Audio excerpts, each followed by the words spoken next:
Brought to you by Techno Camon 30 series.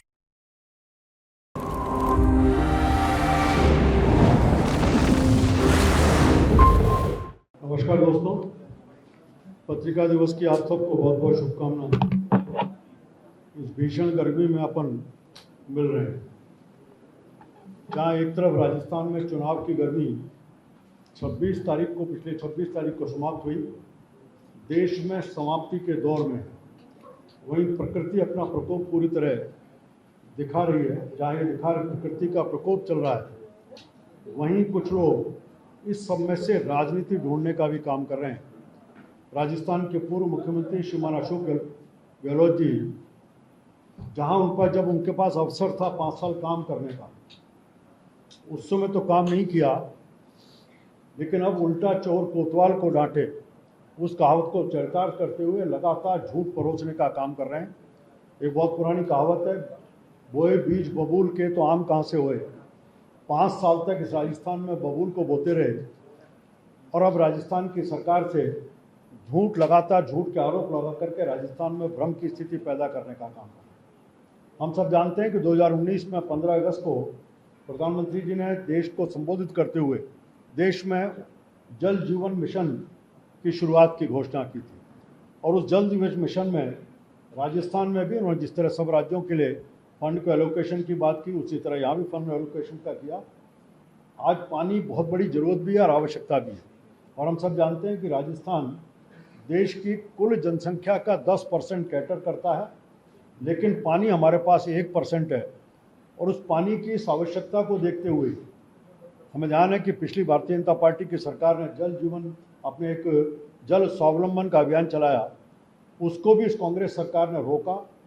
उसके बाद जल जीवन मिशन जब प्रधानमंत्री नरेंद्र मोदी जी ने 2019 में प्रारंभ किया, सारे देश ने इसका लाभ लिया। राजस्थान सरकार को 27,000 करोड़ रुपए कुल केंद्र की नरेंद्र मोदी की सरकार ने इन 5 सालों में दिए, और जिसमें से केवल मात्र 6,000 करोड़ रुपए राजस्थान की सरकार व्यय कर सकी। उसमें भी भ्रष्टाचार के आरोप हैं, सीबीआई जांच कर रही है। कई ऐसे टेंडर थे जिन टेंडरों में प्रीमियम बहुत अधिक थी, और अधिक प्रीमियम होने के कारण से वर्तमान भारतीय जनता पार्टी की सरकार ने उन प्रीमियम्स को भी रिव्यू करके दोबारा टेंडर जारी करने का काम किया है। मैं कह सकता हूं कि उस समय कांग्रेस सरकार के समय औसत जल कनेक्शन जो थे वो 986 थे, और अभी राजस्थान में भजनलाल जी के नेतृत्व में भारतीय जनता पार्टी की सरकार को बने मात्र 5 महीने हुए हैं, जिसमें से भी 2 महीने आचार संहिता के निकल गए, और मार्च 2024 में औसत 3,877 कनेक्शन प्रतिदिन देने का भारतीय जनता पार्टी सरकार ने काम किया, जहां 286 कांग्रेस में और अभी 3,877 कनेक्शन प्रतिदिन। तुलना देश भर से करते हैं तो देश में मध्य प्रदेश में भी 1,11,82,000 में से 69 लाख लगभग 62.57% कनेक्शन मिले। उत्तर प्रदेश में 83.52% कनेक्शन मिले, जबकि राजस्थान को देखते हैं तो मात्र 39.32% कनेक्शन राजस्थान की सरकार ने उन 5 सालों में जारी किए। उसका उद्देश्य एक ही था, कारण एक ही था, ऐसे महत्वाकांक्षी प्रोजेक्ट जो आम आदमी के जीवन के लिए जरूरी है, जल की आवश्यकता को हम समझते हैं, उस प्रोजेक्ट के ऊपर कैसे नरेंद्र मोदी जी का क्रेडिट भी मिल जाए, उनकी वाहवाही भी हो जाए, इस कारण से सरकार ने इसको रोकने का काम किया। बार बार राजस्थान सरकार को जो मैचिंग ग्रांट नहीं देनी थी, वो मैचिंग ग्रांट अपने समय पर नहीं दी। इसके कारण से 2023-24 में 3,020 करोड़ में से मात्र 20 करोड़ 250 करोड़ रिलीव हुए। कारण एक ही था कि राजस्थान सरकार को मैचिंग ग्रांट नहीं देनी थी, उस कारण से वो पैसा रिलीज नहीं हो पाया। जबकि 2024 में जब भजनलाल जी के नेतृत्व में राजस्थान में सरकार बनी तो कुछ 1,600 करोड़ में से मैचिंग ग्रांट पूरी जारी की है। इसके कारण से 1,600 करोड़ का पूरा फंड इन 3 महीनों में जारी करने का काम केंद्र सरकार ने किया, जिसके कारण से मैंने अभी बताया कि जल कनेक्शंस को जारी करने का अंतर कहाँ 986 है, कहाँ 3,877, इतना अंतर इसमें आकर के खड़ा हुआ है। दिनांक 15-20 से लेकर के 24 तक का हम देखें तो कुल खर्च 3,309 करोड़ रुपए का इस कांग्रेस की सरकार में हुआ, जबकि बीजेपी सरकार आने के बाद कुल 42 टेंडर हुए, जिसमें 14,361 करोड़ रुपए खर्च हुए। अंतर सीधा सीधा ध्यान होता है कि 4 साल में खर्च होता है 3,309 करोड़ और केवल 3 महीने 4 महीने में खर्च होता है 14,361 करोड़। जयपुर और राजस्थान के जयपुर और अजमेर के लिए भी 7 प्रोजेक्ट्स के लिए पिछली सरकार ने उनको किया था इसके आरक्षण को बढ़ाने की बात, लेकिन उसका आरक्षण का जो कानून था या उसके आदेश निकालने की बात थी, उसको सितंबर के आखिर में जारी किया, जिस कारण से जयपुर और अजमेर के लोगों को लाभ नहीं मिल पाया। ऐसी 7 स्कीम थी, उसके कारण लाभ नहीं हुआ। आज भी उसकी परेशानी आ रही है। और वर्तमान की भजन लाल जी के नेतृत्व की सरकार ने उन 7 प्रोजेक्ट के ऊपर भी अलग अलग काम करना शुरू किया है। इसका भी डिटेल है, लेकिन काफ़ी उसके कारण से आज उन 7 प्रोजेक्ट के ऊपर भी पानी की उपलब्धता बढ़ रही है। इसलिए मैंने कहा कि पानी और बिजली दोनों विषयों को लेकर के अशोक गहलोत जी अपनी सरकार के समय काम नहीं कर सके, जब उनके पास था अवसर। और आज भारतीय जनता पार्टी की सरकार बनने के बाद केवल भ्रम का वातावरण पैदा करके राजस्थान में इस सब में से राजनीति खड़ा करने का प्रयास कांग्रेस पार्टी कर रही है। मैं इसी तरह बिजली की स्थिति है, बिजली के ऊपर भी जब जरूरत थी उस समय प्रयास नहीं की। हम सब जानते हैं कि राजस्थान में कोल के आधारित कई सारे हमारे प्रोजेक्ट चलते हैं और उन कोल आधारित प्रोजेक्ट्स के ऊपर छत्तीसगढ़ से हमारे पास कोयला आता है। छत्तीसगढ़ में यहाँ भी अशोक गहलोत की सरकार थी, वहाँ भी उनकी कांग्रेस की सरकार चल रही थी, लेकिन कोल के आधारित प्रोजेक्ट्स के लिए कोल की जो हमारी माइंस थी उनके ऊपर अपने काम को खड़ा नहीं कर सके। हमारा आज इसके कारण से बहुत बड़ा नुकसान हमारा उस पूरे 5 साल के दौर में हुआ। सरकार दिसंबर में बनी, छत्तीसगढ़ में भी भाजपा की सरकार बनी और यहाँ क्योंकि मानवता का हित है, राजस्थान की आवश्यकता है, राजस्थान के कोल है, उस सबको लेते हुए तुरंत ही फोन के ऊपर राजस्थान के मुख्यमंत्री और छत्तीसगढ़ के मुख्यमंत्री की बात होती है। उन्होंने उन सब फंड्स को, उन कोल्स के जो आउटस्टैंडिंग बात थी उनको रजिस्टर करने का काम किया। आज कोल इंडिया का जो प्रोजेक्ट था 2019 में कांग्रेस सरकार ने घोषणा की थी, उन्होंने छबड़ा के लिए 1320, 800 का काली सिंध के लिए और 125 मेगावाट का घोड़ा बीकानेर के लिए, कुल 2245, जबकि घोषणा उन्होंने की थी हम 6000 मेगावाट की घोषणा की थी। इसमें हालत ये रही, एक तरफ आपने 2245 अलग अलग प्रोजेक्ट के लिए घोषणा करने का काम किया, वास्तव में स्टेट गवर्नमेंट का जो शेयर था वो उन्होंने रिलीज ही नहीं किया। इस कारण से प्रोजेक्ट धरातल पर नहीं आ पाए, केवल घोषणा बन के रह गई। और इसी तरह कोल बेस के जो प्रोजेक्ट थे उनमें निजी विकासकर्ता उनको चयन करना था, वो चयन नहीं हो पाए। इस कारण से उसके ऊपर कोई भी काम किसी प्रकार का नहीं हो सका। 2023 में फिर घोषणा की 1100 मेगावाट के लिग्नाइट आधारित, जिस पर भी कोई काम किसी तरह का शुरुआत कांग्रेस की सरकार ने नहीं किया। मैं 2-3 आगे और लूँगा इन बातों को, लेकिन प्रकट करता है कि अशोक गहलोत जी आप केवल घोषणा वाले मुख्यमंत्री थे, केवल लगातार कोई ना कोई घोषणा करो, धरातल पर कोई नहीं पहुंची। ये आंकड़े इस बात का प्रमाण है कि आपने घोषणा की और उनके लिए जो मटेरियल जरूर कराना था, जो कुछ भी आपको फॉर्मेलिटीज पूरी करनी थी, वो तक आपने पूरी नहीं। इसका परिणाम ये हुआ कि राजस्थान की जनता आज इस भीषण गर्मी में पावर कट की परेशानी से लगातार जूझने काम कर रही है। इसी तरह 300 अभी भी बीजेपी की सरकार ने जो उन्होंने ऐसा किया, बीजेपी की सरकार 3 महीने में 3325 मेगावाट कोयला आधारित परियोजना है। NTPC, coal India limited, Neyveli lignite India limited, इन तीनों का एक जॉइंट वेंचर बना करके इसके साथ 10/3/2024 को एक एग्रीमेंट हुआ। उस एग्रीमेंट के बेस के ऊपर 3325 मेगावाट बिजली का हमें पूरा मिलकर के मिलने की बात होगी। इसके नियम कानून बन रहे हैं और 2028 तक पूरा प्रोजेक्ट होकर के राजस्थान की जनता को इसका लाभ मिलेगा। इसकी शुरुआत भी राजस्थान सरकार के इनिशिएटिव के साथ हो चुकी है।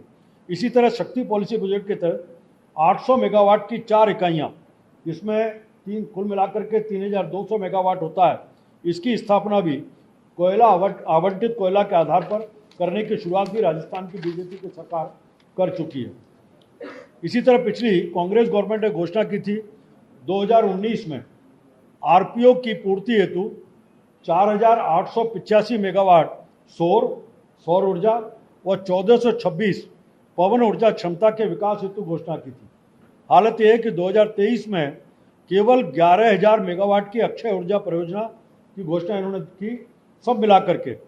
लेकिन दिसंबर 23 तक केवल 1310 मेगावाट की सौर ऊर्जा और 883 पवन ऊर्जा विकसित की जा सके। अंतर सीधा सीधा है। आप सौर ऊर्जा के लिए शुरुआत कर रहे हो 4885, हो रही है 1310। पवन ऊर्जा के लिए कर रहे हो 1426, हो रही है 283 मेगावाट। किस तरह की प्लानिंग और उसका एग्जीक्यूशन के बाद रिजल्ट किस प्रकार के निकल करके आए कांग्रेस सरकार के, ये सामने है। जबकि वर्तमान भारतीय जनता पार्टी सरकार ने भजनलाल जी के नेतृत्व में 3 महीनों में कुसुम योजना को आगे अगले 2 वर्ष में लगभग 5200 मेगावाट के संयंत्र लगाने का काम शुरू हो गया, जिसमें से 3368 के LOI जारी हो चुके हैं। तुरंत इमीडिएटली उसके ऊपर एक्शन शुरू करने का काम हुआ। मैं कह सकता हूं कि जहां कांग्रेस पार्टी और उनके स्वयं के नेता जो लगातार 5 साल तक राजस्थान में शासन का नेतृत्व कर रहे थे, वो झूठ परोसने का काम कर रहे थे। राजस्थान की जनता को एक आशा की किरण जगा करके हम कुछ कर सकते हैं इसका आश्वासन देने का काम कर रहे थे, जिसका परिणाम भी हुआ कि सारे झूठ को देखते हुए राजस्थान की जनता ने पिछले विधानसभा के चुनाव में उनका सुपड़ा साफ करने का काम किया। अभी भजनलाल जी के नेतृत्व में भारतीय जनता पार्टी की सरकार पानी और बिजली दोनों ही विषयों को राजस्थान की जरूरत के हिसाब से प्राथमिकता से काम कर रही है। सौर ऊर्जा होगा, पवन ऊर्जा, हम कोल आधारित होगा, लिग्नाइट के आधार पर होगा, थर्मल का होगा, इन सब के आधार पर। इसमें एक चीज़ और आती है कि आजकल पिछले दिनों हमारे लगभग अभी जो डिमांड में सप्लाई का अंतर है, पिछले सितंबर में एक बैंकिंग एग्रीमेंट हुआ हमारे पास पानी की लगातार, क्योंकि कांग्रेस की सरकार ने प्लानिंग पूरी तरह से नहीं की। अचानक कृषि के ऊपर हमारी जरूरत पड़ी और हमें बिजली की कमी आई। उत्तर प्रदेश के साथ और कुछ राज्यों के साथ समझौता किया। उस समझौते का बैंकिंग समझौता हुआ। समझौते का परिणाम यह है कि आज जब हमें जरूरत है उसमें उस समझौते के आधार पर उस बिजली को हमें उत्तर प्रदेश को, उन राज्यों को लौटाना पड़ रहा है, जिस समय राजस्थान की। उस समय अगर कांग्रेस की सरकार ने टाइमली अपने पूरी प्लानिंग की होती तो राजस्थान की जनता को अभी पावर कट और इस तरह का संकट जो झेलना पड़ रहा है, उस संकट से निकल करके, और शायद हम जितना प्रोडक्शन हमारे पास है उससे निकलते तो कुछ हम बिजली का एक्सेस उत्पादन के आधार पर बेचने की स्थिति में भी और राज्यों को आ सकते थे, जिससे राजस्थान की स्थिति सुधर सकती थी। अभी मैं कल्पना कर सकता हूं कि जिस प्रकार की स्थिति है, जो 3-4 महीने में राजस्थान की सरकार ने कुछ समझौते किए हैं, और समझौते नहीं किए, केवल घोषणा नहीं है, उनके ऊपर काम भी शुरू हो चुका। उन पर लॉस बनाने का, उनके ऊपर LOI जारी हो चुके। उस सबका ऐसा लगता है कि अगर ये स्थिति रही तो हम जल्दी, मुझे लगता है कि राजस्थान में हम जो किसानों की एक बड़ी मांग है कि हमें दिन में बिजली देने का, उसकी पूर्ति भी राजस्थान की सरकार कर पाएगी, जिसका सरकार की इच्छा भी है और इच्छा करना भी चाहती है, और परिस्थितियां भी ऐसी बनाने की बात चल रही है, इसको पूरा करने का काम हो पाएगा। अब मैं जोगाराम जी से कहूँगा अपने विषय को आगे। मित्रों, सबसे पहले तो जैसे आज आपका और हमारा हिंदी